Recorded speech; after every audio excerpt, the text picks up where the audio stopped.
दोस्तों नमस्कार। आज बात करते हैं उस चेहरे की जो आजकल हर दूसरे दिन खबरों में है, लेकिन खबर किसी फिल्म की वजह से नहीं है, किसी संसद में उठाए गए मुद्दे की वजह से नहीं है, बल्कि किसी न किसी नए विवाद की वजह से है।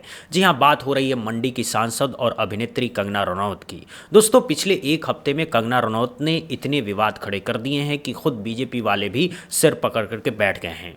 पहले जनरेशन गटर वाला बयान, फिर बाबा रामदेव से जुबानी जंग, फिर कृति सेनन की रक्षाबंधन ऐड पर इंस्टाग्राम स्टोरी, फिर राहुल गांधी की एंट्री, फिर राहुल गांधी को जवाब। यानी हर हफ्ते में इतना ड्रामा जितना पूरे बॉलीवुड की एक फिल्म में नहीं होता। अब सवाल यह है कि आखिर कंगना रनौत जो जनता ने सांसद चुन करके सदन में भेजी है, वो सांसद वाला काम कब करेंगी? और अगर हर हफ्ते सिर्फ विवाद ही होते रहे तो फिर मंडी की जनता का क्या होगा? चलिए पूरी बात विस्तार से समझते हैं। दोस्तों पहले शुरू करते हैं जनरेशन गटर वाले बयान से। हाल ही में एक कार्यक्रम में कंगना रनौत ने आज की युवा पीढ़ी को जनरेशन गटर कह दिया। अब देखिए दोस्तों, कोई भी सामान्य आदमी होता तो एक बार दो बार सोचता कि जिस देश में सबसे बड़ी आबादी युवाओं की है, जिस देश की तरक्की का सारा दारोमदार युवाओं पर है, उसी युवा पीढ़ी को गटर कह देना क्या ठीक है? लेकिन कंगना जी को शायद सोचने की आदत नहीं है, बोलने की आदत ज़्यादा है, तो जो मन में आया कह दिया। अब इस बयान के बाद जो चीज़ हुई वो बहुत ही दिलचस्प है दोस्तों। बाबा रामदेव जी ने इस बयान पर तीखी प्रतिक्रिया दी है। उन्होंने कंगना के अतीत पर, उनके बचपन पर, उनकी जवानी पर सवाल उठा दिए हैं। बोले कि जो व्यक्ति ऐसी बातें करता है उसका मन ही खराब है, अच्छे लोग ऐसी बातें नहीं करते हैं। इनके बचपन का क्या हाल था, जवानी का क्या हाल था, इस बारे में मैं ज़्यादा बात नहीं करना चाहता। अब देखिए दोस्तों, बाबा जी की भी अपनी अदा है, कहते हैं कि बात नहीं करना चाहता लेकिन जो कहना था वो कह भी दिया। यही है भारतीय संत परंपरा का असली नमूना। न पूरी बात कहेंगे न चुप रहेंगे, बीच में हवा हवा में इशारे करके निकल जाएंगे, फिर बोलेंगे कि हमने तो कुछ कहा ही नहीं है। अब कंगना रनौत भी कोई कच्ची खिलाड़ी नहीं है, वो भी बाबा रामदेव को जवाब देने के लिए तुरंत इंस्टाग्राम पर पहुंच गई, स्टोरी लगा दी। दोस्तों जो कंगना ने लिखा वो पढ़ करके तो आप भी हंस पड़ेंगे। उन्होंने बाबा जी को सीधे कह दिया कि बाबा जी मेरी जवानी के बारे में या बेडरूम के बारे में सपने मत देखिए, आप बस अफवाहों और गॉसिप के आधार पर अंदाज़ा लगा सकते हैं। कम से कम मुझे तो कभी सुप्रीम कोर्ट से फटकार नहीं मिली गलत और फर्जी दावे करने के लिए, तो मुझे चरित्र का पाठ मत पढ़ाइए। आपसे तो बहुत बेहतर है मेरा चरित्र, यहाँ कोई फ्रॉड डिटेक्ट नहीं हुआ है। अब देखिए दोस्तों, ये एक ऐसा जवाब है जो सीधा सीधा पतंजलि वाले पुराने केस पर वार करता है। 2024 में जब पतंजलि पर सुप्रीम कोर्ट ने भ्रामक विज्ञापनों को लेकर के सख्ती दिखाई थी और ख़ुद बाबा रामदेव को अदालत के सामने माफ़ी मांगनी पड़ी थी, वही बात कंगना ने बड़े ही चतुराई से याद दिला दी। यानी बात सीधे चरित्र पर आ गई और यहाँ से मामला और बड़ा हो गया। बाबा जी को जो जवाब मिला वो शायद उनकी उम्मीद से भी तीखा था। अब सोशल मीडिया दो हिस्सों में बंट गया है, एक तरफ बाबा रामदेव के समर्थक, दूसरी तरफ कंगना के फैंस। कुछ लोग कह रहे हैं कि कंगना ने सही जवाब दिया, कुछ कह रहे हैं कि एक सांसद को इस तरह की भाषा नहीं बोलनी चाहिए। दोस्तों जब ये विवाद ठंडा भी नहीं हुआ था तब तक कंगना रनौत ने दूसरा मोर्चा खोल दिया। इस बार निशाने पर आई अभिनेत्री कृति सेनन। दरअसल हुआ ये कि गीवा नाम के एक ज्वेलरी ब्रांड ने रक्षाबंधन के मौके पर एक एड विज्ञापन जारी किया। इसमें कृति सेनन ने एक ब्रालेट स्टाइल का ऑफ वाइट पोशाक पहना था, साथ में एक मेकअप और साथ में एक कैप और स्कर्ट, और विज्ञापन में उन्होंने एक कुत्ते को राखी बांधी थी। बस इतना होना था कि सोशल मीडिया में तूफान आ गया। कुछ लोगों को कपड़े नहीं पसंद आए, कुछ लोगों को कुत्ते को राखी बांधना नहीं पसंद आया, कुछ लोगों को दोनों बातें नहीं पसंद आई। इस पूरे तमाशे में कंगना रनौत भी कहाँ पीछे रहने वाली थी। उन्होंने भी इंस्टाग्राम स्टोरी लगा दी, लिखा कि आज के ज़माने में औरत होना कितना अच्छा है, हमारी अलमारी कपड़ों के इतने वैरायटी से भरी हुई है, फिर भी क्यों ऐसे कपड़े पहनने चाहिए। यानी कंगना ने एक बार फिर से किसी और महिला के कपड़ों पर सार्वजनिक टिप्पणी कर दी। अब यहाँ एक बड़ा सवाल खड़ा होता है दोस्तों कि क्या एक महिला होकर, वो भी एक जनप्रतिनिधि होकर, दूसरी महिला के कपड़ों पर इस तरह की टिप्पणी करना उचित है? अगर कोई पुरुष सांसद ये बात कहता तो पूरा देश उसे लताड़ लगा देता, तो फिर एक महिला सांसद के मुंह से ये बात क्यों निकलनी चाहिए? यही सवाल अब हर तरफ उठ रहा है। इसी बीच राहुल गांधी की भी एंट्री हो गई है। कांग्रेस के नेता राहुल गांधी ने अपनी इंस्टाग्राम स्टोरी पर लिखा कि एक महिला क्या पहनती है, क्या करती है, कहाँ जाती है, ये उसकी अपनी पसंद है। महिलाओं को ट्रोल करना बंद करो जो वो अपनी आज़ादी का इस्तेमाल कर रही हैं। अब देखिए दोस्तों, राहुल गांधी की पोस्ट भी बड़ी दिलचस्प थी। कोई नाम नहीं लिया लेकिन पूरी बात कह दी। यानी उन्होंने अप्रत्यक्ष रूप से कंगना रनौत को ही जवाब दे दिया। अब सवाल ये है कि जब राहुल गांधी जैसा नेता इस मुद्दे में कूद पड़ा तो कंगना कहाँ चुप बैठती। उन्होंने भी तुरंत जवाबी पोस्ट लगा दी, राहुल गांधी पर तंज कस दिया, अपनी बात रखी कि जो लोग मुझ पर हमला करते हैं और मेरे बचपन जवानी पर सवाल उठाते हैं उनके बारे में क्या कहूँ। यानी एक बार फिर से जुबानी जंग शुरू हो गई है। अब यहाँ एक बहुत बड़ा सवाल है दोस्तों, ये सारा तमाशा हो क्यों रहा है?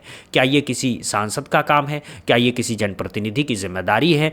क्या इसीलिए मंडी की जनता ने कंगना को अपना सांसद चुन करके दिल्ली भेजा था कि वो हर दूसरे दिन कभी बाबा रामदेव से लड़े, कभी कृति सेनन के कपड़ों पर टिप्पणी करे, कभी राहुल गांधी को जवाब दे? इसी सवाल को एबीपी न्यूज़ की एंकर प्रतिभा मिश्रा ने बहुत ही अच्छे तरीके से उठाया है। प्रतिभा मिश्रा जी ने अपने पूरे कार्यक्रम में एक बहुत सीधा सा सवाल पूछा कि कंगना रनौत आखिर पिछले 2 सालों में कितनी बार सांसद के तौर पर सुर्खियों में आई हैं और कितनी बार विवादों की वजह से सुर्खियों में आई हैं। अगर आप सोच के देखेंगे तो जवाब खुद ब खुद मिल जाएगा। विवादों की गिनती इतनी है कि उंगलियों पर नहीं गिनी जा सकती है, लेकिन सांसदीय काम की गिनती करने बैठे तो एक हाथ में पूरी लिस्ट आ जाएगी। अब दोस्तों, कंगना रनौत को सांसद बने हुए 2 साल से ज़्यादा हो गए। 2024 के आम चुनाव में वो मंडी लोकसभा सीट से जीत करके संसद पहुंची थी। इन 2 सालों में उनके संसदीय काम की चर्चा कितनी बार हुई है, ईमानदारी से बताइए? बहुत कम या न के बराबर। हाँ, लेकिन विवादों की चर्चा हर हफ्ते होती है और यही सबसे बड़ी दिक्कत है दोस्तों। जब कंगना फिल्मी दुनिया में थी तब उनकी बेबाकी उनकी पहचान थी। वो नेपोटिज्म पर बोलती थी, बड़े स्टार को चुनौती देती थी, इंडस्ट्री के तानाशाहों के खिलाफ आवाज़ उठाती थी और उनके प्रशंसक कहते थे कि यही तो कंगना है, ऐसी ही होनी चाहिए, हर बात पर मुंह खोलती हैं, किसी से नहीं डरती हैं। वो सब बातें ठीक थी जब वो अभिनेत्री थी, क्योंकि एक अभिनेत्री की जिम्मेदारी सिर्फ अपने काम तक नहीं होती है। अगर वो विवादित बयान देती हैं तो असर उसकी अपनी छवि पर पड़ता है, लेकिन जब से वो सांसद बनी है तब से खेल बिल्कुल बदल गया है। अब उनका हर शब्द पार्टी की छवि पर असर डालता है। अब उनके हर बयान पर पूरी बीजेपी को जवाब देना पड़ता है और यही वजह है कि बीजेपी को कई बार सफाई देनी पड़ती है। याद कीजिए 2024 में जब उन्होंने 3 कृषि कानूनों को वापस लाने की बात कही थी तो खुद बीजेपी ने बयान जारी करके कहा था कि कंगना पार्टी की पॉलिसी पर बोलने के लिए अधिकृत नहीं है। यानी अपनी ही पार्टी ने उन्हें सार्वजनिक रूप से डांट पिलाई थी। फिर बांग्लादेश जैसी स्थिति की बात कही, फिर विदेश पर बयान दिए, फिर आज़ादी को लेकर के अजीब बयान दे दिया। हर बार पार्टी को शर्मिंदगी उठानी पड़ी। दोस्तों, एक सांसद का काम क्या होता है थोड़ा समझते हैं। एक सांसद का काम होता है अपने क्षेत्र की समस्या संसद में उठाना, कानून बनाने में योगदान देना, बहसों में हिस्सा लेना, अपने क्षेत्र में विकास के काम करवाना, जनता की आवाज़ बनना। अब इनमें से कंगना रनौत कौन सा काम कर रही हैं, ईमानदारी से आप लोग बताइए। मंडी में सड़कें कैसी है, अस्पताल कैसे हैं, स्कूल कैसे हैं, बेरोजगारी की क्या स्थिति है? इन सवालों पर कंगना ने कब क्या कहा है याद कीजिए। शायद ही कोई याद कर पाए, लेकिन कब कंगना ने किस पर तंज कसा, कब किसको जवाब दिया, कब कौन सा विवाद खड़ा किया, ये सब आपको तुरंत याद आ जाएगा। यही तो समस्या है दोस्तों। प्रतिभा मिश्रा जी की बात इसीलिए महत्वपूर्ण हो जाती है क्योंकि उन्होंने बहुत ही साधारण भाषा में एक बहुत ही बड़ी बात कह दी कि कंगना का जो बयानों का सिलसिला है वो इतना टॉक्सिक हो गया है। क्यों हर बयान व्यक्तिगत हमले में बदल जाता है? क्यों उनसे सामाजिक या राजनीतिक मुद्दे पर सार्थक बात सुनने को नहीं मिलती है? इसकी एक वजह ये भी है कि उनकी फिल्में भी ठीक से नहीं चल रही हैं। इमरजेंसी फिल्म को लेकर के पहले सेंसर बोर्ड के साथ लंबी लड़ाई चली, फिर सिख धार्मिक संगठनों ने विरोध किया, फिर जब फिल्म आई तो बॉक्स ऑफिस पर कुछ खास कमाल नहीं कर पाई। तो एक तरफ फिल्में नहीं चल रही हैं, दूसरी तरफ सांसद वाला काम भी नहीं दिखाई दे रहा है। अब बचता क्या है? बचती है सिर्फ इंस्टाग्राम स्टोरी और सोशल मीडिया की जंग।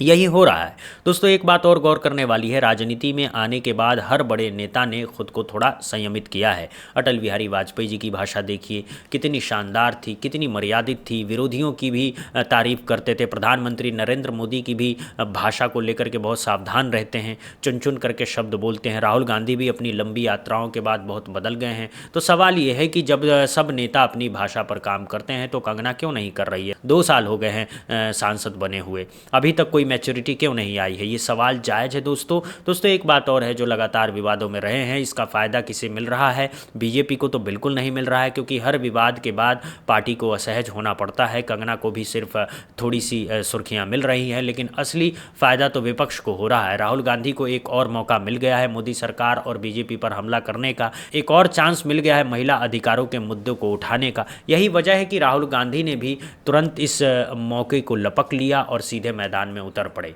अब बात करते हैं इस पूरे मामले के सामाजिक पहलू की। दोस्तों, जब कोई महिला किसी दूसरी महिला के कपड़ों पर टिप्पणी करती है तो ये सोच पीछे जाती है, आगे नहीं। आज के ज़माने में जब महिलाएं अपने कपड़ों को लेकर के, अपने करियर को लेकर के, अपनी ज़िंदगी के फैसलों को लेकर के पहले से ज़्यादा आज़ाद हुई हैं, तब भी अगर एक जनप्रतिनिधि खड़ा होकर के ये कहे कि नहीं ये कपड़े नहीं पहनने चाहिए, तो ये संकेत बहुत ही गलत जाता है। कृति सेनन ने अगर एक ब्रांड के लिए विज्ञापन किया है तो उसमें क्या पहनना है ये पूरी तरह से उनकी और उस ब्रांड की मर्जी है। अगर पसंद नहीं आया तो लोग ब्रांड नहीं खरीदते, विज्ञापन असफल हो जाएगा, बाजार खुद तय कर लेगा। इसमें किसी सांसद के दखलंदाजी की क्या ज़रूरत है? क्या मंडी में इससे बड़ा कोई मुद्दा नहीं है? क्या हिमाचल की जनता के लिए कोई काम नहीं करना है? ये सवाल कंगना जी को खुद से पूछने की ज़रूरत है। दोस्तों, एक और चीज़ सोचिए, जब हर हफ्ते कंगना रनौत का नाम विवाद के साथ जुड़ा रहेगा तो अगले चुनाव में जनता क्या सोचेगी? जनता याद करेगी कि हमारा सांसद पिछले 5 साल में क्या कर रहा था। तो अगर याद आएगा सिर्फ ट्विटर और इंस्टाग्राम की लड़ाई, बाबा रामदेव से बहस, कृति सेनन की ऐड पर टिप्पणी, तो जनता का भरोसा कैसे बना रहेगा? अभी तो शुरुआत है, 2 साल बचे हैं अगले चुनाव में।